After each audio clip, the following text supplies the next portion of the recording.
우리가 구원받을 때 가장 뭐냐면 힘들어하고 어려워하는 부분이 간증이죠. 근데 보통 모임이라든지 이렇게 교제를 할 때 간증들을 되게 많이들 하십니다. 근데 우리가 이게 주변에서 간증하는 것들을 보고 어떻게 하나 이렇게 보고 따라서 이제 하기 시작하다가 어느 순간인가 간증에 대한 것들의 의미를 잃어버릴 때가 있어요. 제가 90년도에 구원을 받았는데 그때는 간증을 딱 시키잖아요. 보통 제일 먼저 이게 간증을 시킬 때 꼭 들어가야 될 게 구원 간증이었잖아요. 그리고 정확하게 얘기를 안 하면 구원이 아닌가비요 하면서 말씀 다시 들으라고.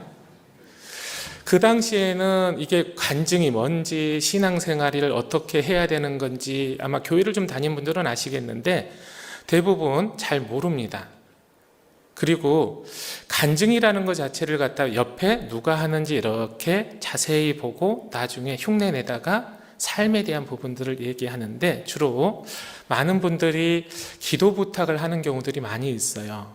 근데 기도 부탁도 하나의 간증으로 볼 수도 있겠지만은 우리가 오늘 말씀들을 통해서 서로 교제할 때 진짜 간증다운 간증들을 함으로써 더욱더 신앙의 열매들을 맺어갔으면 합니다. 자, 16절 다시 볼까요? 자, 16절.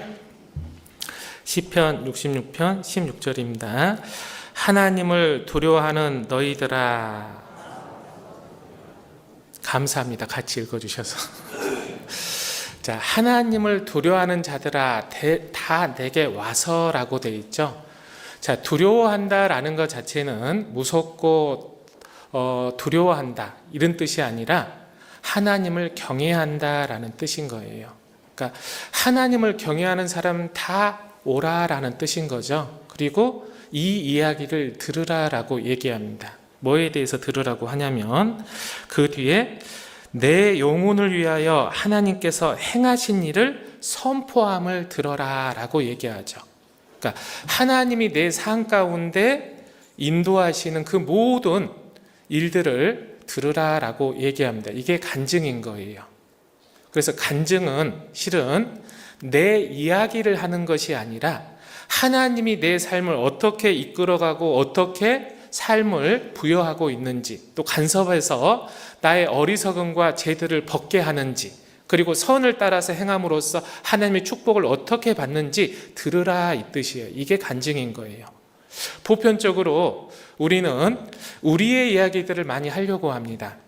근데 구원받으면 나의 이야기가 아닌 하나님이 행하신 그 일들을 선포하는 거예요. 그게 간증이에요. 근데 보통 간증을 하려고 하다 보면은 내가 살아왔던 삶들을 얘기하려고 하니까 교회라는 이 구별된 무리 가운데에서 내 삶을 얘기하기는 부끄러울 때가 많이 있는 거예요. 그러다 보니까 뭐예요? 간증을 꺼려하는 거죠. 때로는 간증이 부담이 돼서 나 모임 안 나가.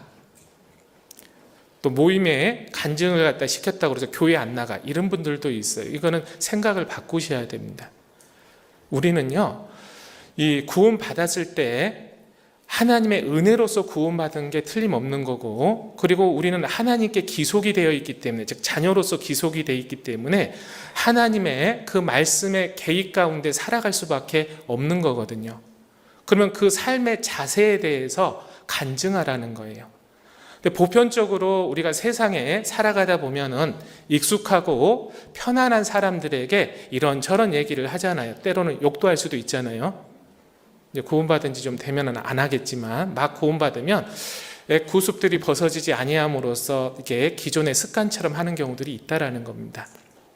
근데 그런 것들을 하려고 하다 보니까는 부담이 되는 거예요. 간증은 하나님이 내게 행하신 일들을 선포하는 게 간증이다라고 말하고 있는 겁니다. 그래서 내 얘기하는 게 아니니까 남의 얘기하기는 쉬워요, 어려워요, 다들? 남 험담하는 거 되게 잘하잖아요. 근데 험담이 아니라 하나님이 내 삶 가운데 개입하고 들어오셔서 우리에게 있어서 이루신 그 일들을 간증하라는 거예요. 그게 간증의 참 의미입니다. 자, 히브리서 볼까요? 히브리서 13장입니다. 히브리서 13장 15절. 이러므로 우리가 예수로 말미암아 항상 찬미의 제사를 하나님께 드리자. 이는 그 이름을 증거하는, 같이 읽어볼까요? 입술의 열매니라. 간증은 주님이 행하신 그 일들에 대해서 맺어야 될 열매다라고 얘기합니다. 이 말씀은, 간증은 입술의 열매인 거예요. 왜냐하면 하나님께서 내게 행하신 일들을 많은 이들에게 선포하는 일이기 때문에 그렇습니다. 근데 간증이라는 것 자체가 찬미라고 얘기를 하고 있잖아요. 자, 찬미, 아름다운 이야기예요. 아름다운 이야기. 세상에서 가장 아름다운 이야기가 뭐예요? 간증이에요. 간증. 어떤 경관들, 아니면은 사람의 아름다움의 외모, 어떤 사랑의 이야기, 이런 부분이 아니라 주님이 나를 사랑하고 내 삶을 이끌어가고 그 가운데에서 경험했던 하나님의 일들을 선포하는 이야기야말로 이 세상에서 가장 아름다운 이야기다라고 말하는 겁니다. 그래서 간증은 가장 아름다운 것들을 많은 이들에게 선포하는 거다라고 말하는 거예요. 보통 삶을 살아가다 보면 기도의 응답을 하나님께 영광을 돌리는 경우들이 있잖아요. 가장 아름다운 이야기입니다. 내가 죄 가운데 빠졌을 때 하나님이 징계 내리고 회복시켜서 더욱더 말씀 앞에 살아갈 수 있도록 간증하는 것, 가장 아름다운 이야기예요. 구원은 말할 것도 없고 그 아름다운 이야기를 하라는 겁니다. 근데 우리는 그 아름다움이라는 걸 미처 생각을 못하는 거예요. 아름다운 곳에 거하고 아름다운 것을 들으라고 하고 있는데 그것을 부담스럽게 생각해서는 안 되겠죠. 물론 처음 구원받고 신앙생활 한 지 얼마 안 된 분들에겐 배려 차원에서 항상 배려해 줘야 될 필요는 있을 겁니다. 죽어도 해야 돼 이러면 안 되고요. 아름다운 이야기를 익숙해지면, 또 욕심이 있기 때문에 익숙하지 않으면 불편할 수 있는 거잖아요. 그래서 기다려주고 그 다음에 그 이야기를 할 수 있도록 주변 형제 자매님들이 그 아름다운 이야기로 채우라는 겁니다. 그러면 그 아름다움에 젖어서 아름다움을 얘기를 한다라는 거예요. 자, 다시 15절 볼까요? 이러므로 우리가 예수로 말미암아 항상 찬미의 제사를 하나님께 드리자. 제사를 드리자라는 겁니다. 자, 제사를 드리자라는 것 자체는 내 이야기를 드리라는 게 아니라 하나님께 드렸던 것들을 이야기하라 이 뜻이에요. 자, 우리가 하나님을 위해서 행했던 일들, 그 일들을 간증으로서 행하라라고 얘기를 하고 있는 겁니다. 주님을 위해서 살았던 이야기들 많잖아요. 넘어질 때도 있고 일었을 때도 있고 은혜를 깨달을 때도 있고 감사할 때도 있고 하나님께 영광을 돌리기도 하고 서로 하나됨을 힘쓴 거에 대해서 감사하고 어떤 집회를 할 때 많은 영혼들이 구원받으면 내가 전도를 하다가 안 되긴 했지만 주변의 형제자매님들이 된 이야기들, 내가 전도함으로써 그 하나님이 이루신 영광에 대한 이야기들, 교회가 함께 협력해서 선을 행했던 그 이야기들, 근데 그 가운데 내가 함께 했다라는 그 이야기들을 하라는 거예요. 그 이야기들을. 그게 가장 아름다운 일 아닌가요? 그래서 간증 자체는 우리가 부담이 될 수는 있지만은 주님을 위해서 살아간다라면 마땅히 그리스도인으로서 행해야 될 입술의 열매임을 말해주고 있는 겁니다.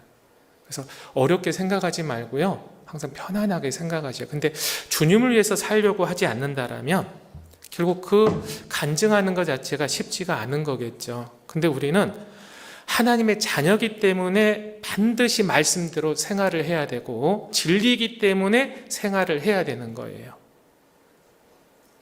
과거에 머물러서는 안 되는 거고요. 정말 우리가 살아가면서 그 이야기들, 보통 믿음을 따라서 살아간다라면 할 이야기들이 되게 많이 있습니다.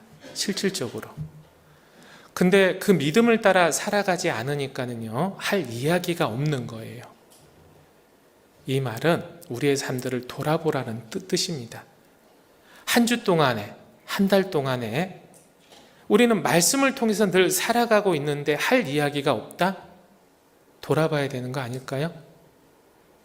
말씀을 묵상하고 그 말씀을 삶 가운데 진리니까 행해야 되고 자녀로서 의무와 책임과 도리가 있기 때문에 살아가다 보면 정말 그 모든 부분에 있어서 할 이야기들이 우리는 너무너무 많이 있다라는 겁니다.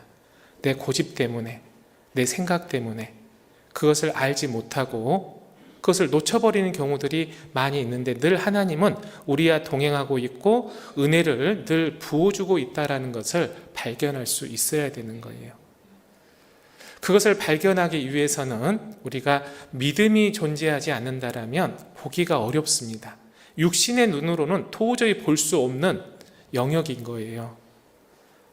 그래서 의인은 믿음으로 말미암아 살리라 라고 얘기한 것이 진리라는 것을 믿으라는 겁니다. 알지 말고 믿으라는 거예요.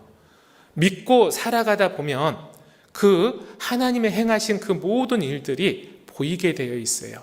욥은 그 고난 가운데 귀로 듣기만 하였었더니 이제는 눈으로 주를 배움나이다 라고 스스로 그 고난의 끝자락에서 본인의 그 하나님의 영광을 간증을 했습니다.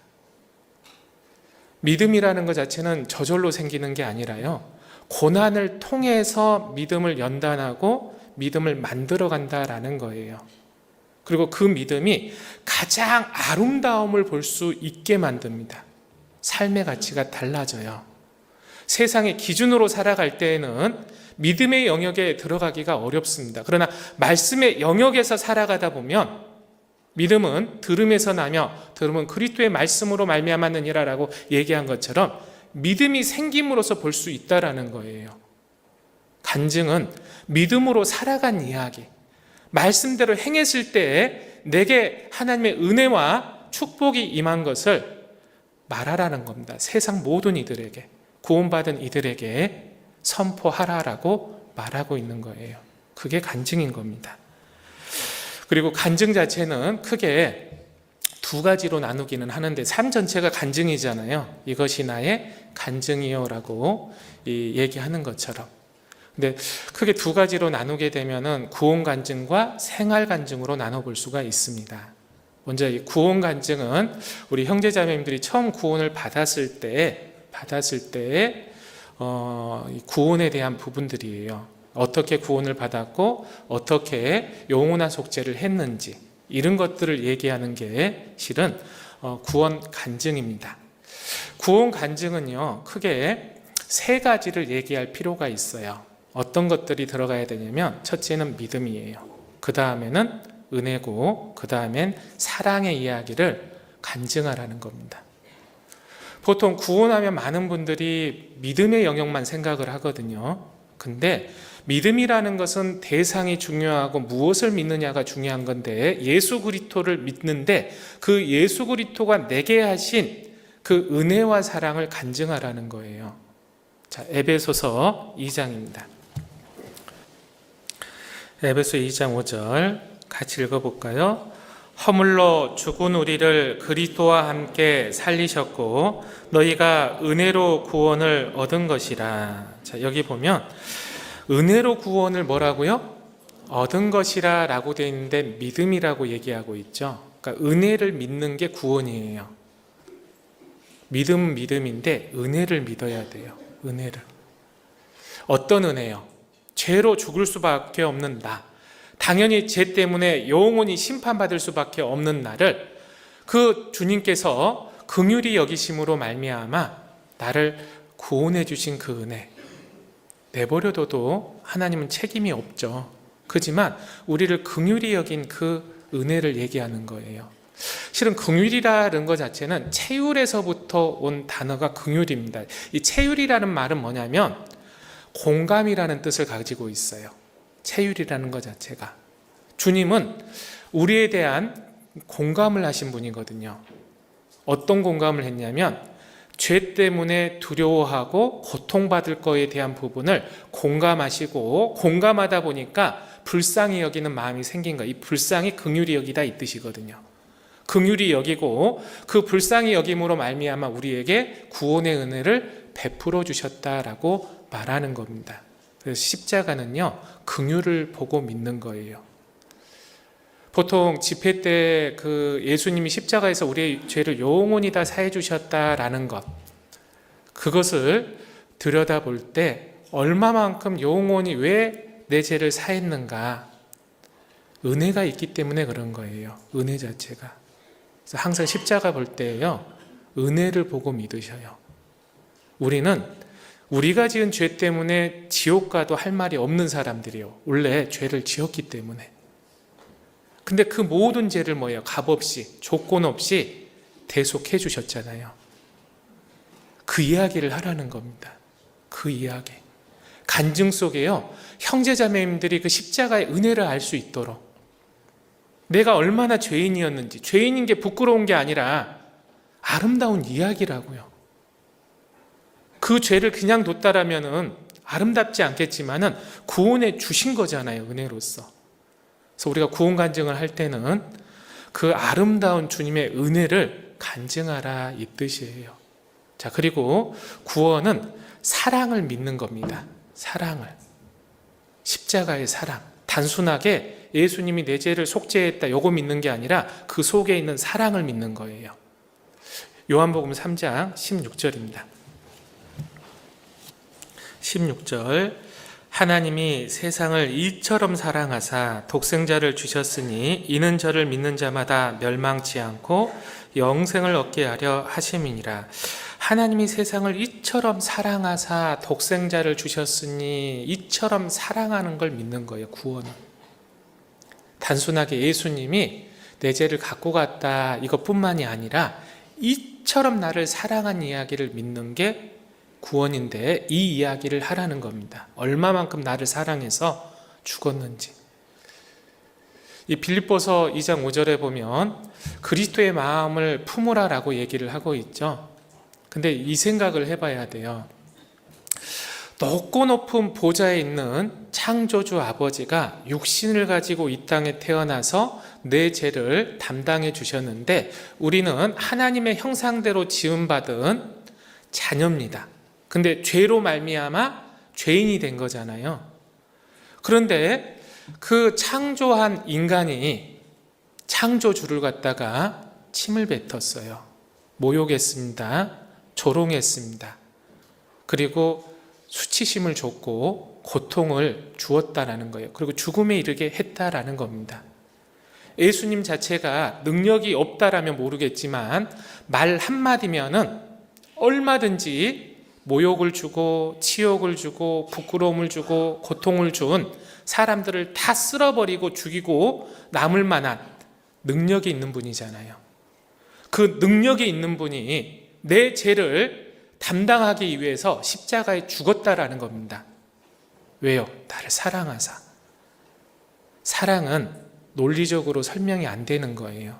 세상에는요, 논리적으로 설명이 안 되는 것들이 많습니다. 내가 납득이 돼야 되고 이해가 되는 게 아니라 사랑이라는 것 자체는 맹목적인 거예요. 주님께서 나를 구원할 때, 십자가의 고통을 받고 그 모든 수치와 치욕을 당할 때 나를 위해서 이처럼 사랑한 이야기들을 간증하라는 거예요. 얘기하라는 거예요.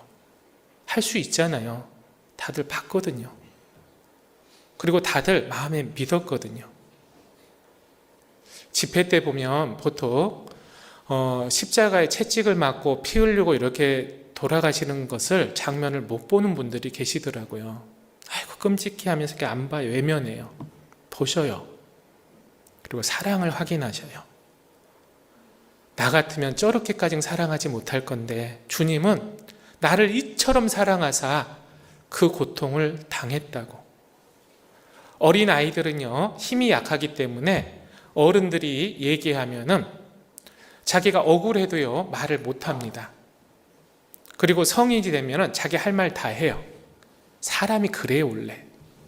근데 주님은 모든 능이 있음에도 불구하고 묵묵히 양이 마침 도살장에 끌려가듯 아무 얘기 않고요 잠잠히 나를 사랑했고 구원을 이루었다라는 겁니다. 그 이야기를 하라는 거예요. 구원받을 때 누구든지 은혜와 사랑을 받았잖아요. 그럼으로써 그 이야기를 하는 게 구원 간증입니다. 자, 그리고 믿음에 대한 부분들도 간증을 해야 되겠죠? 로마서입니다. 로마서 10장 10절입니다. 자, 사람이 마음으로 믿어 의에 이르고 믿음으로 시인하여 구원에 이르느니라. 자, 믿음을 말하라고 얘기하고 있잖아요. 구원 간증은 내가 믿고 있는 믿음이 완전함을 갖다가 이야기하라라고 말하고 있어요. 그게 구원 간증입니다. 믿음이라는 것 자체는 어떤 걸 믿느냐가 중요하죠. 대상이 중요하죠. 그리고 믿음은 전제 조건이요, 100%여야 된다라는 것을 전제 조건으로 가지고 있어요. 그리고 그것을 온전히 믿는다면 어떤 상황에서도 뭐예요? 흔들리지 않는 거거든요. 그걸 이야기하라고요. 근데 어떤 사람이 흔들리지 않는 줄 아셔요? 제가 구원받을 때요, 90년도 9월 19일 날 구원을 받았는데 일주일 전에 집회를 해서 구원을 딱 받았거든요. 받고 났는데 야, 영원한 속죄를 했다 만세 이렇게 했는데 다음 날 가니까 소소한 죄들을 지어요. 율법을 배우다 보니까 양심이 밝아져 버렸잖아요. 마음으로 생각한 것도 뭐예요? 죄인 거잖아요. 그래서 소소한 죄들이 딱 생각나가지고 말씀 보면 확실히 구원받았어요. 영원한 속죄를 잊고 세상 죄를 지고 갔고 등 뒤에 던졌고 깊은 바다에 던졌고 하여튼 죄가 확실히 사해진 게 맞아요. 근데 뒤돌아서서 일상의 삶을 딱 하다 보니까는 죄들이, 소소한 것들이 오는데 구원이 아닌가 이 생각이 들었어요. 그리고 구원받으면 저는 죄를 안 짓는 줄 알았어요. 순수한 건지 띠빵한 건지. 전 구원받으면 죄를 안 짓는 줄 알았는데, 그러니까 말씀이 따로 놀았던 거죠. 영원한 속죄에 대한 것들도 믿고 뭐하지만은 그걸 삶 가운데 온전하게 믿지 못했던 거예요. 그러다가 이제 그때에는 주변에 전도한 분들도 이제 불확실하면은 좀 상담을 시킨다든가 뭐 이렇게 했어야 되잖아요. 근데 내버려 뒀어요. 물론 상담할 전도인도 많지도 않았고 그런 여유도 없었고 생존해야 돼요. 그때는 스스로가. 근데 일주일 동안 이게 마음의 갈등이 너무너무 있어가지고요, 말씀 보면 확실히 구원받았고 일상의 삶을 가면 구원이 아닌 것 같고 이러다가 문득 집에서 학교로 이렇게 오는데 머릿속에 스친 게 있었어요. 뭐였냐면 하나님이 그렇게 해놓았다. 그리고 나를 이처럼 사랑했다. 그러면서 그 뒤로부터 구원이 이루어지면서 의심한 적이 없어요. 왜? 믿음은 100%의 전제 조건이니까. 그러면서 온전한 사랑은 두려움을 내어 쫓나니 두려움에는 형벌이 있습니다. 요한일서 4장 18절 말씀이죠. 요한일서 4장 18절. 그러면서 사랑의 개념을 이해했어요. 사랑이 온전히 거하니까 어떤 죄를 범해도 그 사랑 때문에 영원한 속죄가 이루어진 거구나. 내가 그 사랑을 믿기 때문에 당당하고 떳떳하게 말할 수 있는 거구나. 그걸 알았어요. 사랑은요, 모든 걸 덮어주고 포용하고 용서합니다. 우리는 그래서 하나님의 사랑을 믿는 거예요. 그러기 때문에 두려워하지 않는 겁니다. 공의적인 율법을 통해서 살펴보면 두려울 수밖에 없고 떨 수밖에 없지만은 그 사랑이 온전한 두려움을 쫓아내어줬다라는 거예요. 그 이야기들을 하는 게 뭐라고요? 간증이다. 그 믿음을 얘기하는 게 간증이다 라는 겁니다. 자, 그리고 두 번째 간증의 종류는 생활 간증입니다. 생활 간증. 자, 보통 구원 받고 나면은 생활 간증 많이들 하시죠? 해요, 안 해요? 하시죠? 자, 생활 간증을 어떻게 해야 되냐면 빌립보서 볼까요? 빌립보서 2장 12절입니다. 자, 빌립보서 2장 12절. 그러므로 나의 사랑하는 자들아, 너희가 나 있을 때뿐 아니라 더욱 지금 나 없을 때에도 항상 복종하고 두렵고 떨림으로 너희 구원을 이루라. 이게 생활 구원이잖아요.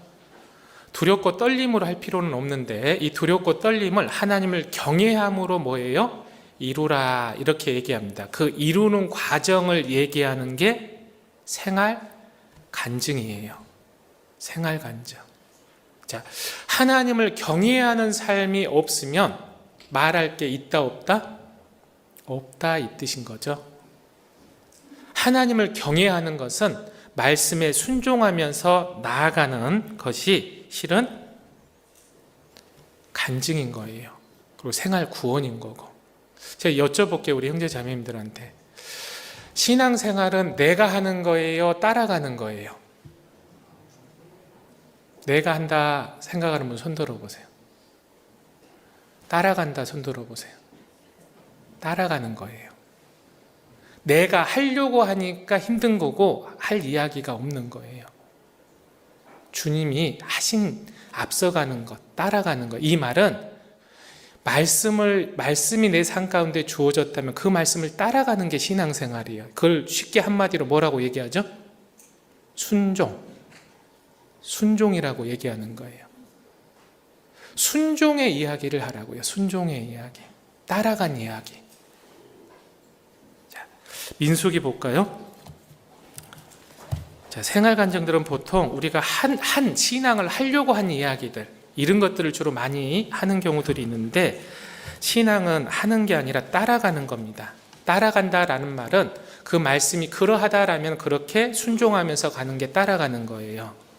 근데 그것을 착각하면 내가 이룬다, 내가 한다 이렇게 생각할 수가 있는데, 민수기 14장 14절입니다. 민수기 14장 14절. 이 땅 거민에게 고하리이다. 주 여호와께서 이 백성 중에 계심을 그들도 들었으니 곧 주 여호와께서 대면하여 보이시며 주의 구름이 그들 위에 섰으며 주께서 낮에는 구름 기둥 가운데에서 밤에는 불 기둥 가운데에서 그들 앞에서 같이 읽어볼까요? 행하시는 것이니라. 자, 낮에는 구름 기둥, 밤에는 불기둥으로 행하시는 것이니라. 그 행한 것을 따라가면 되는 거예요.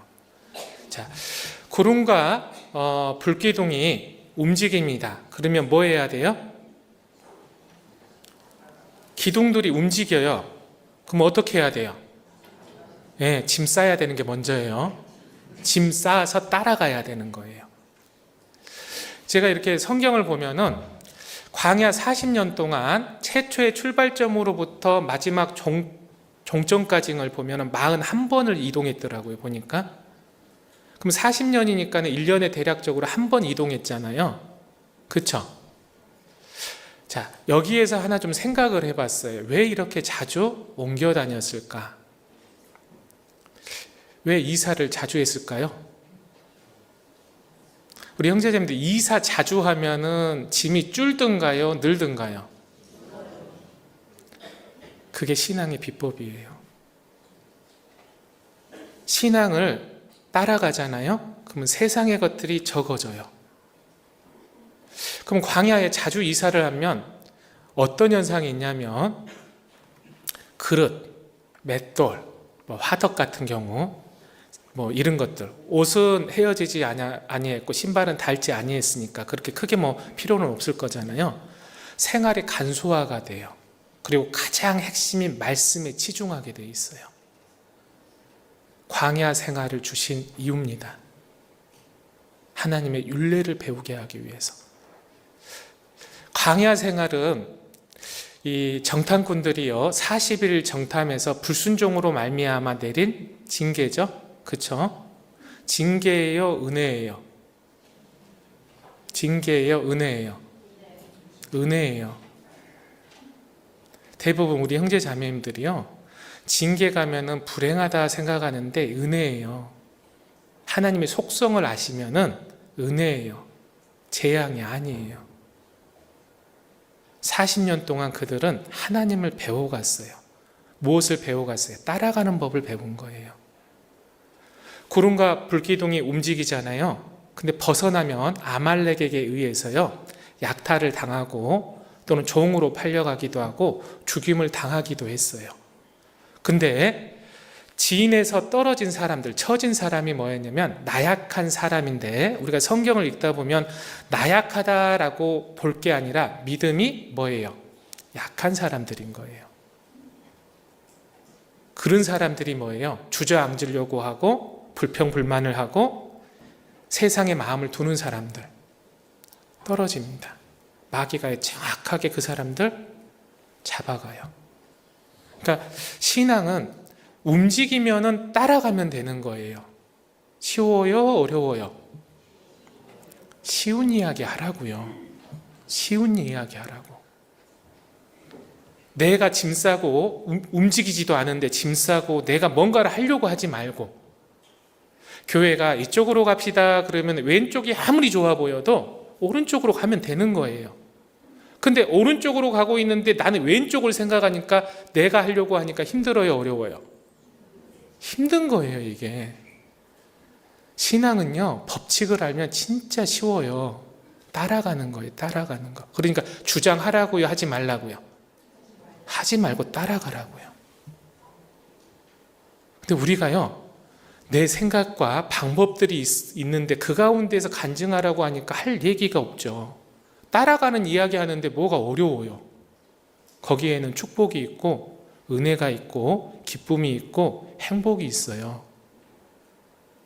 중요한 거는 그 말씀을 따라가는 길에 발견하도록 했고 살아가도록 해놨다라는 겁니다. 이게 법칙이에요, 신앙에. 따라가는 이야기 하셔. 따라가는 이야기.